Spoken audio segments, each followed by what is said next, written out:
हाँ जी मैम, क्या समस्या है आपकी? सर आज हम भिवानी बोर्ड आए थे, जैसे कि सभी को पता है। हम हुँ। सब यहाँ इकट्ठे हुए हैं भिवानी बोर्ड बात करने के लिए रिगार्डिंग ग्रेस मार्क्स।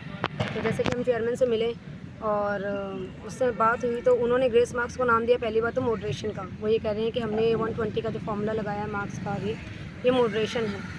हाँ तो जी। फिर हमने क्वेश्चन रेज़ किया कि अगर आपने मॉडरेशन किया है तो उसमें मॉडरेशन में अगर आपने रखना था तो इंग्लिश और हिंदी को अलग करके रखते कि इंग्लिश और हिंदी के अगर आपने कॉमन मार्क्स लिए हैं उसको मॉडरेट किया है तो इंग्लिश और हिंदी के अलग मार्क्स को रख के उसको मॉडरेट कीजिए तो बेटर होगा। तो उन्होंने कुछ खास सुना नहीं। इसके अलावा उन्होंने ये बात बोली कि जब उनको प्रूफ दिखाए गए एनसीईआरटी के कुछ तो वो ये कह रहे हैं, कहते कि एनसीईआरटी में भी बहुत सी गलतियाँ हो सकती हैं।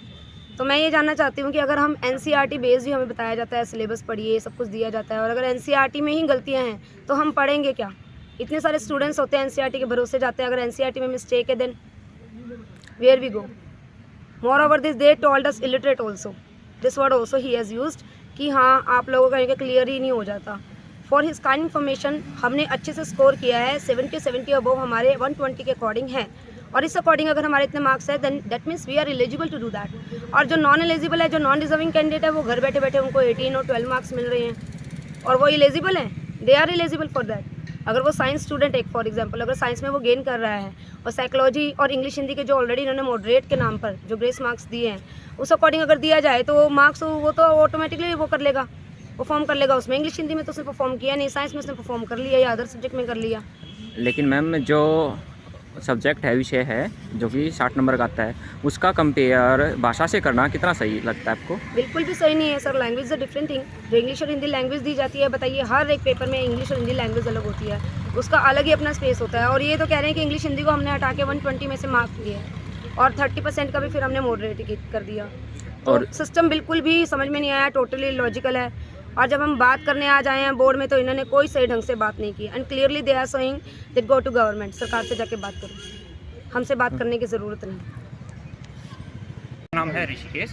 जी सर। मैं यहाँ पे आया हूँ, जो स्टेट का जो इन्होंने फार्मूला इस्तेमाल किया है जी सर। वो इन्होंने गलत इस्तेमाल किया है। जी सर। पहले तो ये कह रहे हैं कि जो क्वेश्चन आए हैं वो आउट ऑफ सिलेबस नहीं थे। जी सर। ठीक है सर। तो अगर ये आउट ऑफ सिलेबस नहीं था तो इन्होंने ग्रेस मार्क्स क्यों दिए हैं, क्यों इनको ये फार्मूला अपनाना पड़ा?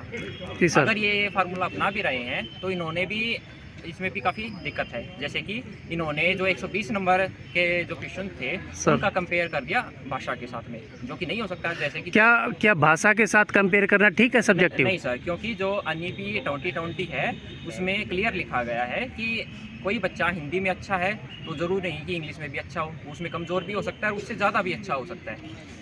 ठीक है सर। जी सर। जैसे कि जो स्टेट अभी तक हम देखते आ रहे हैं उसके अंदर भाषा में बच्चे ज़्यादा स्कोर करते हैं एज कम्पेयर टू जो विषय है उनका मुख्य विषय है उनसे, क्योंकि जो मुख्य विषय है वो काफ़ी हार्ड आता है सर इसमें। जी सर, क्या आपको लगता है कि जैसे 60% बता रहे हैं, 120 में से 60% इन्हें दिए हैं, अगर वो 120 में से बना रहे तो क्या उनको परसेंट या तो कम करने चाहिए? तो क्या आपको भी लगता है कि कम करने चाहिए थे परसेंट, 60% से कम करने चाहिए थे? मेरा मानना ये है कि जो ये ग्रेस देने का जो फार्मूला है वो इनको 30 माइनस जो ऑब्टेनिंग मार्क्स है वो इस्तेमाल करना चाहिए था।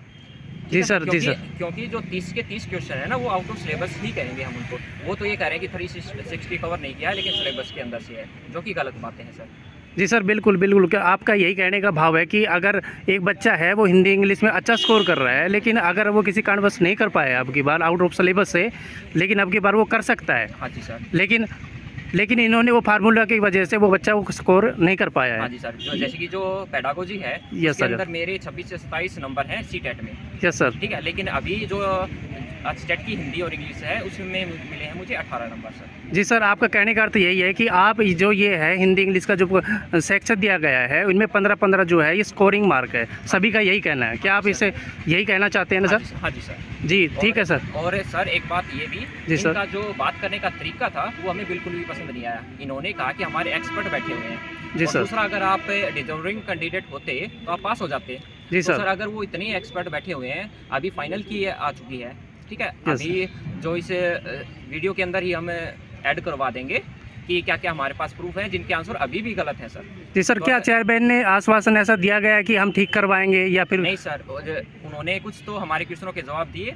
जी सर। जब उनको लगा कि नहीं इनके जवाब नहीं दे सकते हम, ये तो हमें फंसा लेंगे। तब उन्होंने ये कह दिया कि आप एप्लीकेशन लिख दीजिए, जी सर। हम इसके ऊपर चर्चा कर लेंगे। क्या सर इसमें बता रहे हैं कि जो एनसीईआरटी है वो गलत बता रहे थे? हाँ जी सर, एनसीईआरटी है और जो भी एनसीटी है उसकी जो गाइडलाइंस है सबको वो नकार रहे थे।